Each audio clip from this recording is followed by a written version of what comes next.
Denise, Meridith, how are you? Hi, doing great today. Welcome to our fifth episode, going into kind of month 2 here with our Fit Friday interactive community chat. I'm going to try and watch comments here. But, this is a platform that we launched recently with the intention of being able to bring issues, heroes, highlights, and, upcoming events and educational opportunities that all support the improvement of population health within the state of Arizona. We are My Healthy Arizona is a part of the broader Force for Health network, where we are trying to set up a little friendly competition, both within states and then hopefully interstate, with the launching of Pennsylvania here coming up in a few weeks. But right now, this is a new initiative, and we are looking and seeking and talking with leaders from the healthcare, the public sector, the education sector, and the private sector, because ultimately, K through 12 output and healthy populations matter for communities to thrive and survive, right? And so, Denise, I guess it does make sense, since we're still new enough, to go ahead and just one quick minute. What's your perspective? Why are you part of the My Healthy Arizona team? And what are some kind of executives' thoughts as we kick off October here? Okay, thanks, Lucy. I've been in the Valley for about 27 years, going on a little longer than that. And a lot of people know me from my past life with federal government. I was the Arizona director of the Bureau of Land Management, federal agency, and then with other things like starting in the Black Chamber of Commerce or working on the um, State Farm Stadium, football stadium. But about 4 years ago, I started World's Best Connectors, and what this is a virtual group of CEOs who work together in certain projects for other CEOs. So we help other executives do what they don't want to do, have the capacity to do, don't have the expertise to do, or just don't feel like doing. So we help them. And so we help a lot of tech companies, commercial development companies that are really centered on a little thing that they do and don't want to deal with some of these other issues. Why this comes to mind is because health underlies everything related to being an executive. People don't talk about it. If you don't have a good health, you're not going to be successful. And it's very evident now in World's Best Connectors. We've had a lot of people, not necessarily our members themselves, but their relatives, um, having health issues, and it impacts them. It impacts that family, it impacts their family, it impacts the company. So I've always, and I've certainly dabbled in health care issues before. I have a license myself in health insurance, and I've put on workshops for doctors, put on workshops for the people who deal with doctors, media people. So I've been in and out. But this I was very excited about because one, we need to get to people sooner. There's a lot of emphasis. I'm a member of AARP, which is a fantastic organization. A lot of companies doing a lot of good things, but a lot of things are focused on baby boomers and more older. We really need to get more to younger people. For 14 years, I had a nonprofit here called Linking Sports and Communities. So a lot of people know about that. We worked with all the different sports teams, but we worked with kids from 12 to 18. And they were athletes, student athletes. That's what we worked with. And one of my issues was healthy lifestyles. And people go, healthy lifestyles? What do you have to talk to them about healthy lifestyles? They're athletes. Okay. They can jump higher, run faster, whatever. But I had to explain to people, yeah, but they're very endangered because at that time you had a steroid issue, you had binging, on weekends, you had all kinds of health threats to younger people. And I always felt the earlier you get to them, the better it is. So I was very excited about what you're doing here in Arizona. Arizona has a lot of terrible statistics, which I've dealt with in the past. And we're number one in a lot of bad areas. I see this as a definite push in the right direction. Us getting more information to more people, getting more information to younger people, and hopefully Arizona as a whole will be healthier. Well, thanks for saying that. I bring up this slide just because it just does show the recent launch and how we're dividing the state up. You're going to be the North team lead. So whether it's county administrators, mayors, chambers of commerce leads, largest business sectors, and school leads within those counties, that's who we're actively reaching out to, creating this kind of intra-state type of competition. There was gaps, with how people connected. And so that's really what my business partner, Rob, who I'm about to pull on here in a second, have really been focused on the last 4 years, is trying to create this kind of closed physician-led social media platform from like-minded people that are interested in population health, but and then getting people to increase health literacy. So October is Health Literacy Month, and I'm going to bring Rob in, and so and Rob's coming in from Pennsylvania here. Maybe there's a storm going on there or something. You're still looking a little cloudy there, Mr. Rob. That's all right. I'm sorry if the picture quality is bad. It maybe is the internet connection or something. We can it's hear my you. second computer I've come in on. Well, you are 5 weeks post-op, but this is your baby, physician-led. We're leaning into October. Yeah. What are some, top of mind thoughts right now as we Well, tee I'm up gonna play 2 off states? one of the things Denise said, is if we talk about employee wellness, no one's doing family wellness. No. And in a sense, the tools we have for an employer could easily be saying, well, here's the same app for your family. And could we have a fit family? Can we have a family where people are supporting each other with food choices, habits, exercise, being aware of the various things that are happening in that family from a mental health standpoint? And so I just had the pleasure this morning of spending 2 hours with a STEAM team. From a teenager school educator standpoint, STEAM stands for Science, Technology, Engineering, Arts, and Math. But the way I like to think about STEAM is it's students taking extraordinary actions and measures to help their family, their peers, and their community. And they do it with these ideas projects where they eventually first take care of themselves, and then they work towards, in April or May, telling the world about what they did when they identified, designed, executed, and assessed their project. So I just had a blast today getting kids started with realizing that they could help save a life, prevent a grandmother's stroke if they knew how to take a blood pressure, how to recognize a stroke if they saw the signs early, etc. Yeah, I did it there with Tracy Ruffner. It was a blast because these kids are, it's a middle school and high school combined. It's a church school.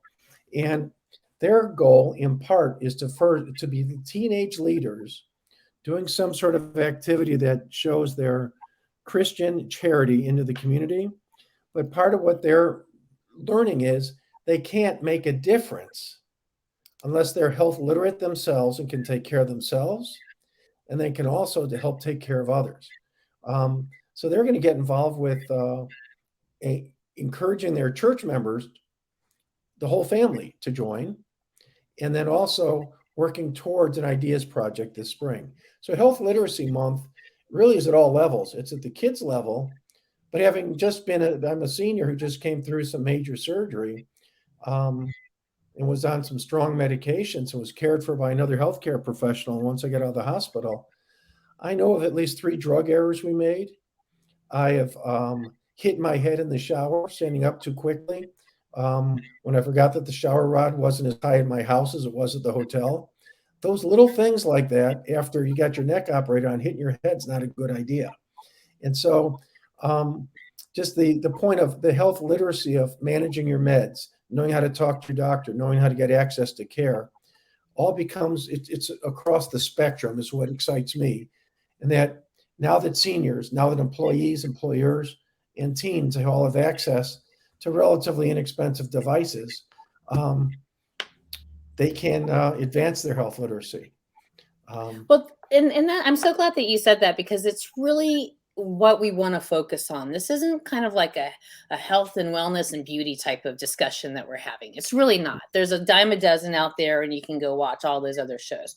What we're really trying to convey here is that true health literacy. What are the basic what is the expectation of the average citizen to be able to know so that they properly are prepared and can respond? I can't believe it's 2:14 already, because two things that are in our environment right now that I just want to plant the seeds so that we can keep talking about them. Mhm. That scares the heck out of me, right? We've got a doctor, a chief medical officer, and we've got, a 4-decade experienced civil servant here. And I'm just the average mom, right? Just wanting to get people talking. But the Quit fentanyl bragging. pens and war. These are two things right now that are affecting people's psyche and mental health. And I just never thought in my lifetime we'd have to have this conversation about the feasibility of nuclear war. I mean, so what's your feedback? I want to hear from you guys. Am I freaking out because I'm scrolling TikTok? Do you feel like it's a real issue? I know, Rob, you did some content even for the Ukrainian war on what to do if you're attacked. We So kind of did a Street Smarts let's thing spend for 3 more minutes talking conventional about war. that. We did a thing on Street Smarts for the English version on how to deal with a collapse of a building or a bleed or other side things if you're in a war zone. One of the things that can help protect you against nuclear fallout and the types of cancer you get is potassium iodide. And it's one of the things that I've seen some reports that the government is buying up vast quantities of it for our Homeland Security stockpile. So they're taking it quite seriously. There's a worldwide shortage on it right now. So the countries of the world, think about all these NATO countries, they got to worry more than we do. But we have a Ukraine issue with Putin and NATO. Then we have an issue with North Korea flying over Japan with what could have been a nuclear weapon. And then we have China talking about some of its annexations. So I am a little worried. I come from the days when we used to do duck and cover in school. And it is frightening. It makes me glad I'm not living in a major city. But it's the anxiety you feel, Mom, and civil servant, and I feel as a doctor, our kids are feeling. I got asked that question by a middle school kid this morning. She asked me about potassium iodide. Wow. Okay. That's it's scary. That's why I wanted to have the conversation to see if it's real. I think next week we should hyper focus this segment on the fentanyl deal, because I don't want to give it a disservice by just running through it right now. So maybe we'll table that conversation until next week. But Denise, what's your thought about the anxiety of the civil, state that our globe finds ourselves in right now? Yeah, I am probably in the same age bracket as Rob here, and duck and cover, because I think I mentioned it to Lucy the other day, and she goes, "What?" And I go, "Well, you have to be in a certain age bracket to remember ducking." It was like a fire drill at school, except it was for nuclear war and what things you needed to do when the bomb hit. Me personally, I think part of the issues, particularly among African American, we have other things that we've been worrying about. Okay. Everything is relative as far as what's impacting you and getting you concerned. And we have so many other concerns. So I'm not saying that, other populations aren't as concerned. What I'm just saying is that there are so many concerns. The election is a concern. Abortion rights is a concern. You just did a panel on cybersecurity this week, right? Cybersecurity month. Right. So just another. Yeah, domestic terrorism. So in the scope, it just adds to that. But the issue is it adds to that pile. Okay, that's the issue. I don't think it alone. And it's what can you control also. Yes, it's you make a good point. Is those items closer to home that are more pertinent to your neighborhood or your demographic or your family? Sometimes there are things you can control better than dealing with preventing or dealing with a nuclear war annihilation or something. That's more of a thing to do in church right now than to do in the neighborhood. And last year we were talking about asteroids hitting, right? So a lot of. No, but I think fentanyl is a big one. I think the elections are a big deal as well, and I'm worried that people aren't taking those as seriously as they should in terms of, Right. man, I look ridiculous with the screen freezing. I apologize. No, You're not freezing, like I said, it's really difficult. I sit and watch a 1 hour show. I'm like, hey, there's a lot of content, but when you're hosting it, you're interactive. It just goes so quickly, right? And we have our next guest in studio, and we're running a little bit late. So let's go ahead and table and close out executive perspectives. But let's hit next week the fentanyl deal. I think it's important. Right. Big time. And then so coming up right after this small little 30-second break is Will James. He is the current chair of the Black state of Arizona, which is very interesting to look at demographics on a hyper local basis here in our state. So that's going to be a really interesting conversation. And then our third segment will be hyper focus on October is Health Literacy Month. So Rob had a couple challenges, learning challenges that we'll talk about, and then we'll round out the hour with some odes of honor, remembering those touched by breast cancer and also what's on the horizon. So we'll be right back in about 45 seconds. Dailies is the leading educational success platform that provides families with the resources they need to help their children succeed. Through live personalized classes with certified educators, rich daily reports, and 24/7 academic support, we provide you with a personalized learning solution designed specifically to help your child surpass their academic goals. We offer supplementary learning experiences through Dailies Pods and a full comprehensive homeschool option through Dailies School. Unlock personalized learning for your child with Dailies.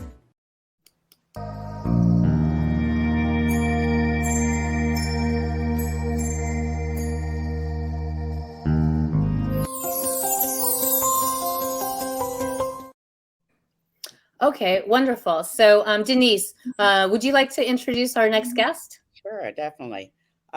Again, I've been here in the Valley, like I said, about 27 years.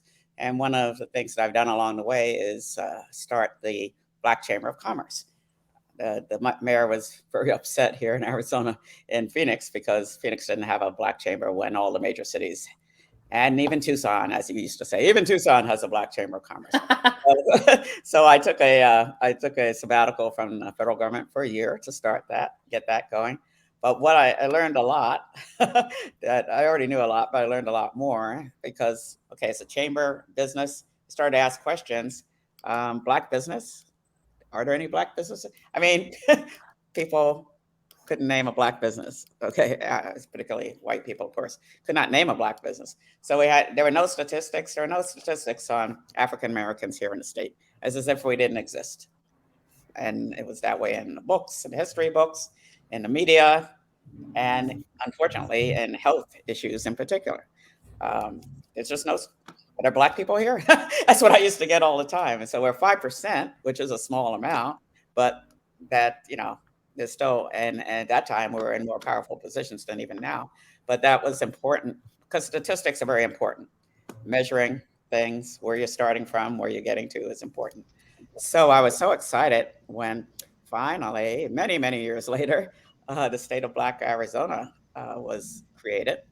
And it was just a way of gathering data, gathering and storing data on African Americans, because that drives a lot of people's opinions of things, and it drives money and funding. It drives a lot of aspects of it. So it's now come a long way, and I'll let Will describe that. But it started as just sort of a movement, and then it was just like a little publication, and now it's grown into a full-blown nonprofit with a very big vision and very important vision for the state. So I thought it was important, and health is one of the issues that they deal with. So I thought it was really important for you to hear from Will, and for the people in the audience to hear about what's going on behind the scenes regarding the whole state and a particular population in this state. So, Will, thanks for coming. I appreciate you coming on. Oh, thank you very much, Denise. Glad to see you guys, and glad to be here, Lucy and Dr. Robert. So great to meet you, and I look forward to this being the first of many interactions that we're going to have together. Okay, I'm already Rob, does Pennsylvania have a state of the state of Black Pennsylvania? Because when I see things of this quality, done as relevant and as recently as you are. You guys are in it, and I love your board of directors, and you guys are really putting out some great numbers. I was with the Tucson Hispanic Chamber for a while, and we produce a very, very intensive Hispanic market outlook, Yes. down to the county level for Hispanic. And this is kind of how I'm equating, the reports that I was looking at for you as well. Yes. Very awesome. Tell us about yourself. What brings yeah. you to the state of Black? I believe you work for Centene as well. So tell us who you are and why you're so passionate about this space. So that's a great question. So my name is Will James once again, and actually I'm a native, one of the few natives that's here, but we'll see how that shifts with all the shifting demographics. But my family has actually been in the state since the 1940s, actually late 1930s. Actually, migrant workers coming in from Texas, Arkansas, to come and pick cotton and other things, and then also one side was actually cowboys. That actually came in to actually break in horses in the valley. So this great state is very dear to me. I grew up in the valley, went to Desert Vista High School, lived in Chandler for the majority of my life. And after some time, went to Arizona State University for college. I went up to New York and worked. I worked in St. Louis for a little bit, but ultimately came back and started working for APS, actually. I'm a corporate strategist. I work in corporate strategy. And I was working on that team there, and there was an opening opportunity to join the state of Black Arizona. And what really drew me to the organization was essentially being able to connect the data to what real impact changes and programs and initiatives that actually need to happen and go underway, as opposed to just having a gut feeling. And working in business and all this time, data is very important, no matter what sector, no matter what shape and form that it's in. And I just wanted to use my background and skills to really to join. And the team was already great, doing some great work. And there's a tremendous leader that we have with our executive director, Taniqua Broadman, who is a force of nature, if you guys have never met her. But really glad to be a part of the opportunity to be with State of Black Arizona. And what type of data do you collect? I beg your pardon? What type of data do you collect? Oh, that's a great question. So it's really demographic data. And I will say, our primary focus is on the African American community. But if you can imagine, we're doing a lot of reports, white papers, different convenings where we're also looking at all other races and ethnicities, where we're looking at everything across from different business measures, healthcare, living standards. We're also looking at civic participation and civic engagement, education. So a lot of the, let's say that's from the micro level, but going down a little bit deeper into looking at the lens of what are the real drivers for the different races and ethnicities in the state of Arizona, for sure. Well, that's I'm going to bring up fascinating. one of his reports. Oops. I was going to bring up one of his reports to pull in the background because it's very, as an example on this driving. Where's your driving? Go ahead. Ask the question while I bring it up. But one of the things hypothesis I have, because I've seen it anecdotally, but I haven't proven it, that a well-informed teenager who is health literate, this is Health Literacy Month, and or a young adult, the mom, especially in a household, if they are engaged in our Force for Health or similar activities, do the healthcare costs and complications of that family go down? Are they more likely to be able to go to work, etc.? So I would love to find someone who understands data on your end to look at what impact a program like ours has on our end. Because if our program's not making a difference on the levels I'd like, I don't want to do the program. Or if it's weak in some areas and strong in others, how can the four of us or others improve it? Any thoughts to that? Yeah. So no, that's a very great statement and thought. So right now, having worked at Centene Corporation, large payer or health insurer on the Medicare, Medicaid, health exchange level. One of the things that we do look at all the times is, how do we control cost, but also at the same time producing value, right, for all of the members and all patients, if you're looking at it from the provider side. And one of the great things, the one thing that I've always said is without your health, you will not have wealth. If just look at the impacts from COVID just more recently, if you had long COVID, if you have more comorbidities, you're going to be out of work a lot longer than, let's say, some of your peers who have who do not necessarily face as many challenges, the same sort of challenges. So we did actually a white paper back in I think last year it was a follow-up to kind of look at the different things that were going on in the state of Arizona from a qualitative and quantitative standpoint, and just looking at those different numbers. And even though we're a small chunk, that 5%, there were still the same issues that we heard from across the nation and with other underserved folks within this country and within the state. So for sure. One of the goals of My Healthy Arizona is simply to increase health literacy and and create more health promoting, empathetic citizens of the world, right? So just because you're not going up a healthcare pathway doesn't mean that you shouldn't have a basic knowledge, and you shouldn't be aware that not everybody has equal access. And you should also be aware that typically brown-skinned people don't have the wealth accumulation built up that's equal to, fairer-skinned people in this world.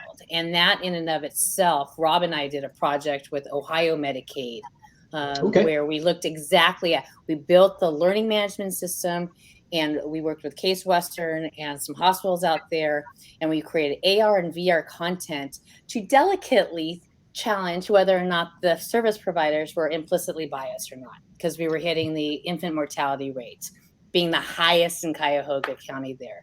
And it's just amazing to me, especially even the young people, if we look at another segment, 18 to 36-year-old African-American men, most disease rates are trending down, but that demographic right there, 18 to 36, has an upward swing over the last 15 years. So just, and I have a son, I have a African-American son and an African-American husband. So I care deeply, right, about this stuff. What do you think are some of the gaps in this state? What do you think we're missing the ball on? That's a very great question. And, I would like to give, if I can, a little bit of, based off what you said, a little background about myself. One of my earliest memories, my family, great uncles, great aunt, they used to live in literally what we call South Central Phoenix, right off of Buckeye and, let's say, Mojave-ish type area, kind of near downtown Phoenix.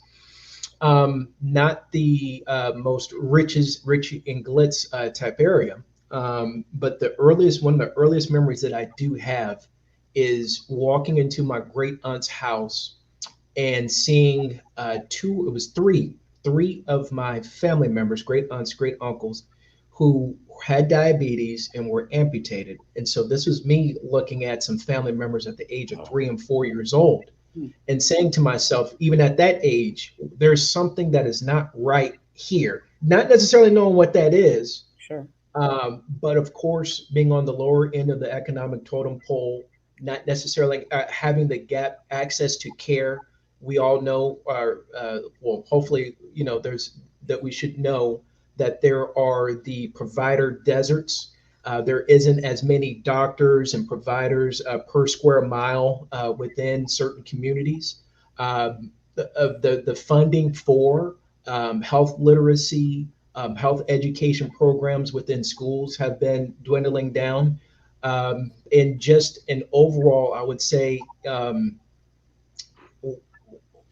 and I would say now, seeing how the world is evolving, being able to use technology, which costs money, to be able to also have those actionable insights for your own health, and not having the ability to afford that, or any partnerships with the Amazons, the Googles, the Apples in certain communities, really do affect folks.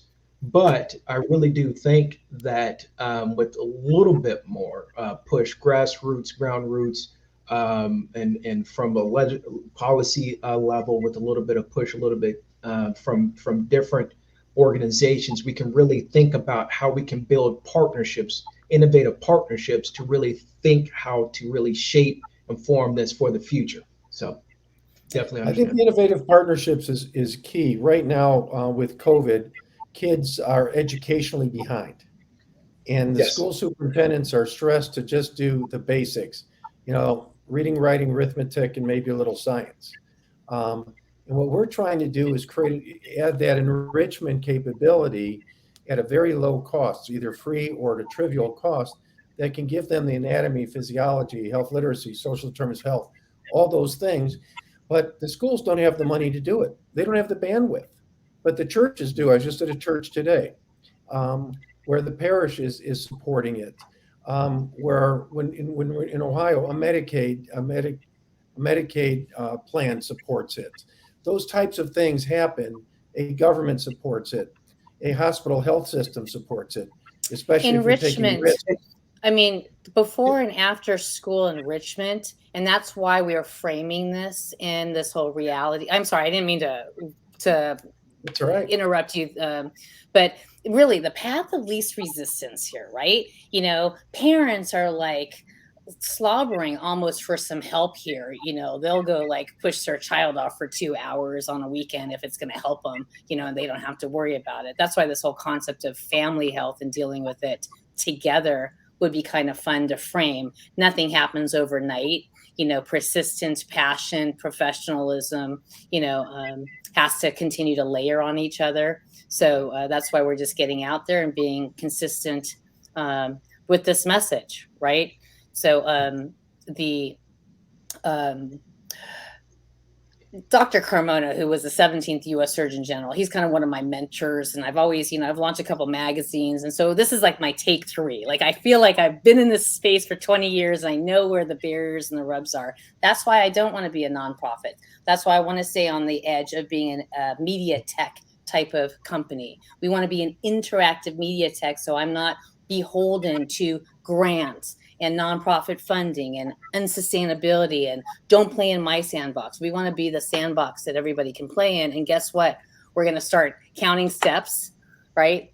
We are moving less as a society, as a global society, billions of dollars of implication in dollars.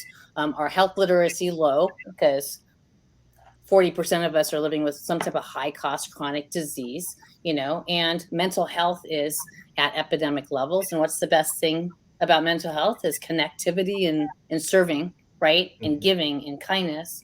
And then, we're going to give you points, badges, and, some type of incentive for behavior. So that's part of what, the whole package is about. And like I said, it's free to start. We designed it, in that regard. You want no barriers. No barriers. Yeah. So just taking all those barriers out. And also add, another great place is, I also have a degree in human health studies from the Polytechnic campus from way back in the day, ASU.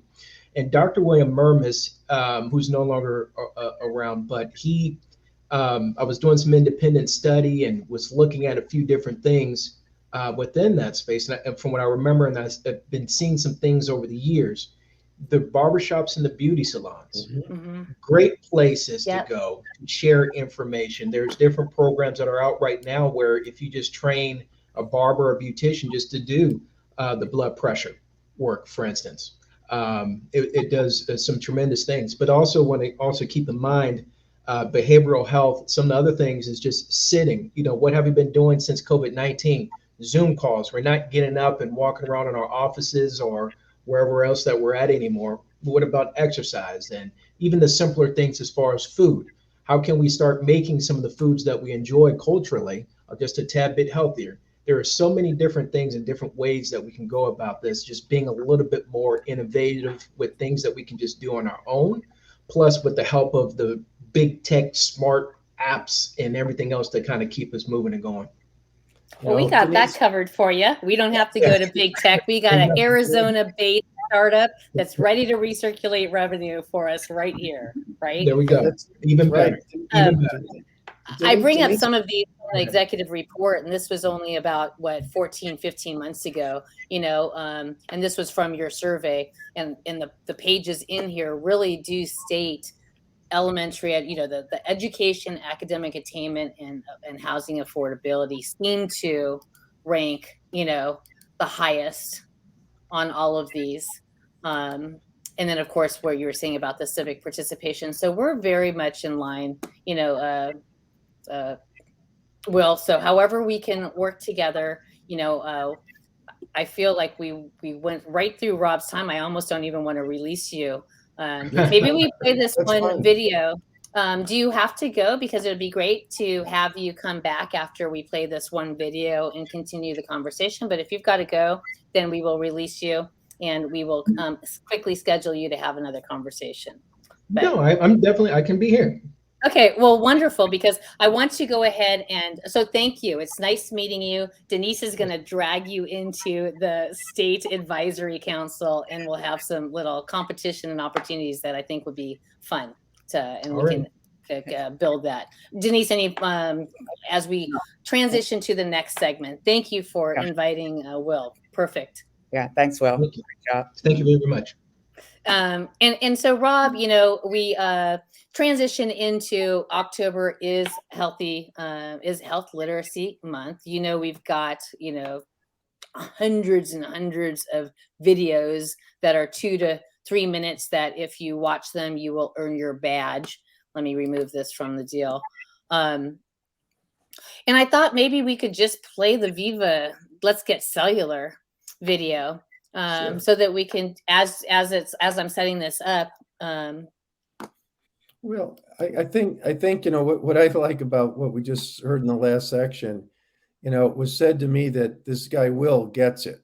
Okay, and sir, you've just demonstrated to me you understand the issues, and you have access to decision makers that can have a much bigger impact than we have right now. And so, any ways that we can help you in a pilot study, in a pilot program, or in a study of how we can impact your costs and give us your toughest population, that'd be great. Health literacy, we've had the experience of having that health literate teenager in the household reduce the costs or reduce the risk of that stroke, lay out the medicines, check the blood pressure, check the pulse ox, remove the trip hazards, are all health literate skills. We have a course on medical terminology at a high school level that is being released shortly. The first version is already up on. I'm currently editing the second one, putting in the various sound bites at the right places. But having the ability for 7th through 12th graders to understand terms like what's the difference between appendectomy and appendicitis, what's the difference between atherosclerosis and small vessel disease. It's a difference between amputating those toes or not. What's the health literacy about with, say, taking your medicines as prescribed? When I work in the Mississippi Delta, the number one issue was that people that got blood pressure medicine used it the same way they used medicine for, say, a sore throat or any other infection. They were done with the bottle, they didn't refill it. And they thought they cured their hypertension, their high blood pressure. And in fact, they treated it, controlled it for a month, then they stroked out in the next couple months. And as I sat there talking to these students and also a church congregation, it was pointed out to me that there are very few grandparents in the 70s or 80s or 90s in that population. They're all dead, in part because of poor health literacy as part of a major multi-systemic problem, the deserts, et cetera. But health Health literacy. Lucy, go ahead and play what you want here. I'm gonna go ahead and just play your welcome note to invite folks to come on in. That's good. All right. Hi, Dr. Robert Gillio here. Dr. Rob at the Force for Health. We protect the gift. The gift is health, and what better way to do it than with health literacy? I used to be adjunct faculty at Penn State Hershey Medical Center, where my daughter is currently doing a fellowship. So I'm wearing my old lab coat to make a point. The point is the average citizen needs to have health literacy in order to adequately work with the doctors and the rest of the medical team. So I'm going to take off the symbol, the stethoscope symbol, and the white jacket, and just pretend I'm a alumnus or a fan at Penn State or at any community or at any university or at any high school or at any neighborhood, and say to you, do you know how the body works? The basics. Do you know what cells are, what systems are, what organs are? What is the anatomy and physiology? How does it work? How do diseases manifest themselves? How do you measure if something's wrong? Is it with the stethoscope? It can be, but maybe you can do it with something like a pulse oximeter. Maybe you should learn how to use a thermometer and what normal and abnormal is. What about if someone's bleeding or vomiting or other things, the mask and the gloves? How do you protect yourself when you're the caregiver for someone? And if you spent a fortune on an expensive watch or digital device and you're tracking all sorts of things, are you getting credit for what you're doing? Are you able to compete in something like the Reality Health Games? And are you able to use that information to help yourself and help your doctors, not just help your ego? So what I'm challenging you to do this month, I will be posting at the Force for Health information regarding health literacy and our Reality Health Games, Move, Learn, Serve, and Earn. You will learn how to download a free app that'll count your steps if you just have a phone. You will learn how to get points for seeing all sorts of things in the Force for Health Academy for free. And we're going to start that out with serving up some Viva videos. The Viva videos are virtual, interactive video anatomy and physiology, but they're also named after my mother, who's 97 years old, who has been a health educator and advocate on an informal basis as a health literate adult her whole life. She's the one who goes with the other elderly people to the doctor to help them ask the right questions and not make mistakes. So join us, whether you're a teenager or you feel like one. What role can you play to be able to take care of yourself better, to be a better part of the healthcare team by communicating better with your caregivers, and to learn it, apply it to your life, and then share it. Be able to be aware of issues that you care about and have the knowledge that you can share with others. So let's start out tonight's progress with a video just about a Viva video, just about the cells. And then we're going to start out with a challenge this next week dealing with risky behaviors, followed by common conditions and some other challenges that will involve things about 3D anatomy that will deal with things like cancer. This is also Cancer Prevention and Awareness Month. And so we'll deal with both of those this month as a start. Join us for free and participate in the Force for Health. Become more health literate. Our society needs it. Thanks, Dr. Rob. Congratulations, October, the month for awareness about health literacy and cancer prevention. And remember, the average citizen is the most important part of the healthcare team. As an advocate for themselves, you need the health literacy in order to do it.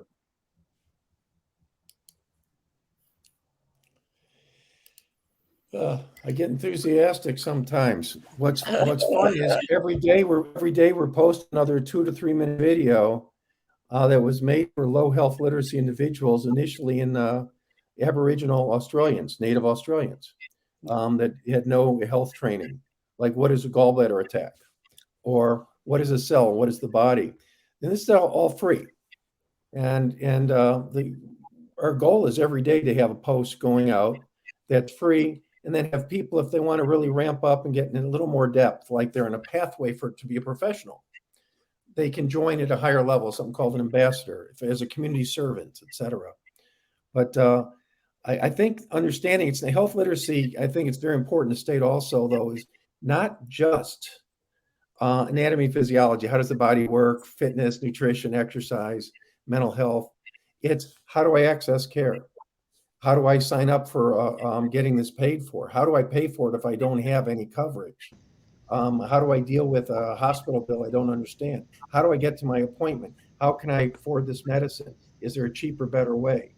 How do I deal maybe with telemedicine if I'm way out on the Odom reservation and I don't have a ride? Or the person who's going to give me a ride says, I'll drive you, but you got to put gas in the car. And now for that tank of gas, I don't have the $30 it's going to take for the $30 for the gas to go to a free appointment, even if I'm on Medicaid. So there's all those kind of issues where they had got called into work and you don't have a ride, no longer an appointment. Then the doctor says, these damn people, they don't care about themselves. They're a no-show. I don't know how many times my white biased background, I've heard that, guys. Another no-show from that neighborhood. And I don't know if you know this about Centene, Rob, because you're in Pennsylvania, but out here in Arizona, they are the 800-pound gorilla in terms of Medicaid service providing. And so you are frontline, really, right, with the public sector support of health. And you're feeling it just as heavily as the hospitals and the private sector healthcare. So ultimately, we're trying to reduce cost, accelerate a more diverse health workforce, so that all different types of people can see all different types of doctors and caregivers, and I think we can make that correction in 3 to 5, 7 years. I think that we can really lead the globe. We've got that pathway, Lucy, that pathway for community health workers is an entry level.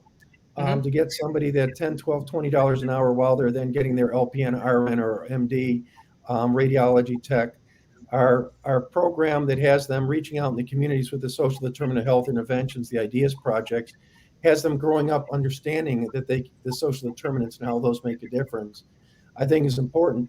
But what I like is when companies like Centene are innovative.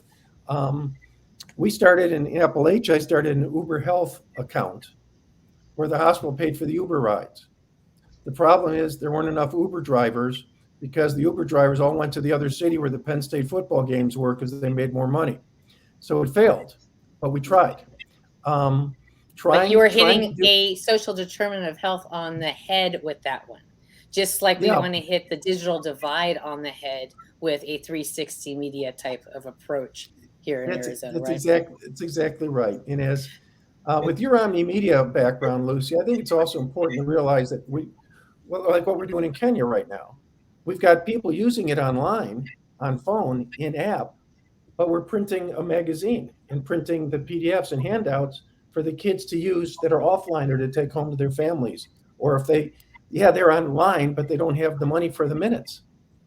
So, let's transition again to our last segment, which is really, just kind of going around the circle. And thank you, Will, for hanging with us, because now you're going to be included in this round table here. I'm just going to show and just be selfish. This was my mama. This was the very last picture that I was able to take with her. It was on her 71st birthday. You can see the wristband around her wrist right there because she had just gotten back from vacation. She came back jaundiced, yellow-eyed, and she, went to the doctor, and the cancer had come back after 7 years. And so they gave her chemo right there on her birthday. And I said, nope, we're still going to celebrate your day. And that was a ugly, sad looking cake because I didn't wait for the frosting to, the cake to cool before I frosted it. But she was my angel, my hero, and she was the world's greatest science teacher. So, but she also came from the generation that did not focus on managing stress or taking care of the first 40, 50 years of her life from a physicality. I really do think that our generation, meaning, born 68, 69, 70, is the first generation of a lifetime of fitness. you can kind of go 5-10 years. Now, whether or not we're still active is another story, but I do think that generation, but that's my ode. Do you have somebody that has affected, have you been affected by breast cancer, or would you like to share anything, Will, in honor? And it's okay if you don't. I'm just going around. I just figured we would. Breast cancer, yes, it affects in family, and also loved ones. The one that I'll give a shout out to is actually my very first job was actually sweeping up hair at a barber shop. But in the back, there was a beauty salon, and at AG's barbershop, I'll give a little plug. There's one in Chandler, one in Phoenix. And at the time, there was a beautician that was there by the name of Trina, who was always so wonderful and great to be around. And she had a very flourishing business and died young, I believe, really in her early 30s or so from breast cancer. So definitely want to give a shout out to all the loved ones and friends and family of Trina from AG's and Mamos as well. Yes. We're coming up on 4 minutes. I've got a hard stop at 2:59. So, Denise, who comes to mind? Well, my mom died of breast cancer, and it was just, quite a while ago, but it was before, the monthly things that you're supposed to do. Yeah, really before a lot of the attention was paid to that. So, but you mentioned AG's. I sold AG's health insurance. So there's another connection there. And we're talking about health. They're one of my That's my clients. mentor right there, Anthony Gapp. Yep, they're one of my clients for health insurance. So it's sort of interesting. And they had a challenge in trying to talk other people into it. It's just still a challenge for people to understand how important that is. But that's my story. Rob?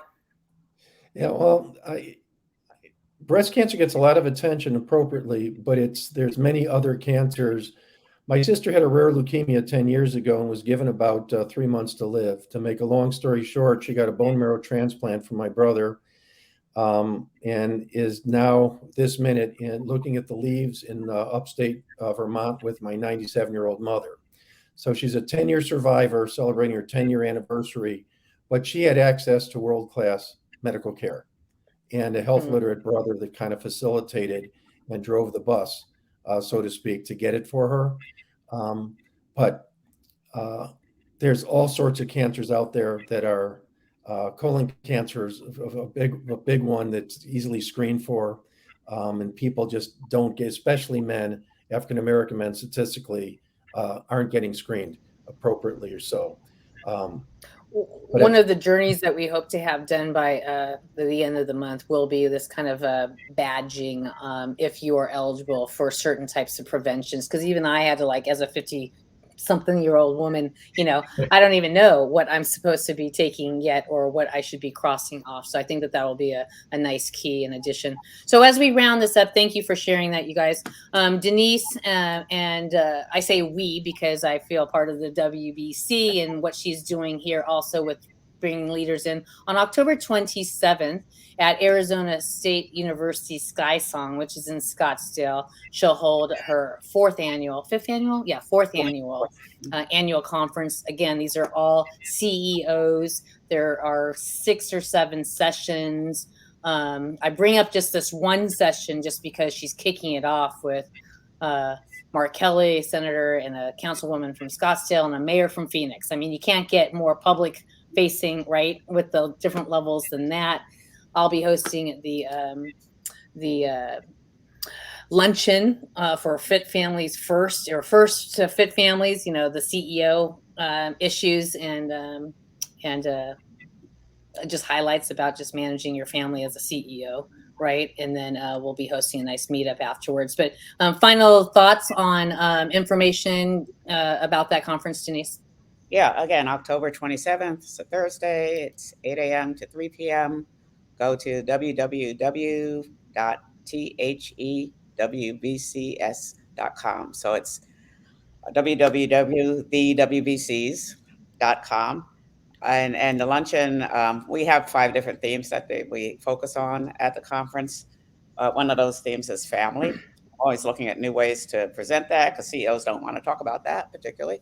But in this case, we're going to have a whole luncheon devoted to that. And family health is, to me, very critical. And a lot of issues came up because of the pandemic. So this whole conference is about how being successful in 2023 is different from how to be successful in 2019. So a lot of CEOs suddenly discovered they had families. So we're going to spend the luncheon talking about those issues at different levels, or talking about college kids, or talk about the breaks between the generations. We're going to talk about specific things that CEOs and executives can and should do with their families, health being one of those issues.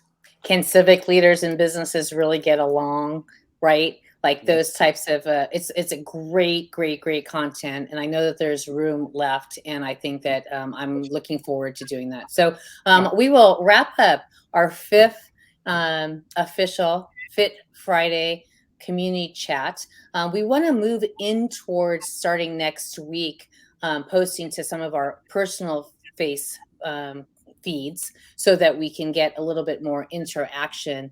We're kind of slowly taking this out of first gear here, but I think we're getting the hang of it now. So bring it on. So we'll take it to the next level next week. Thank you for joining us. It is Friday, October 7th. So remember to move, learn, serve, and earn. And the weekends are for getting outside. Be civic, be social, you know, get your groove on and practice this concept of healthier citizenship. Be kind and be a force for health. Protect the gift. Rob, final thoughts? Ask someone to do it with you. Socialize and get dad off the couch. Okay? Do it with somebody. Have fun. Denise, final word? Thank you. Come to the conference, October 27th. Register now. And Will, last word. You know what? Stay healthy. Be safe. Awesome. That's exactly right. Okay. Thanks. Have a good weekend, you guys. And we will see you next Friday. Take care. Thanks, everyone.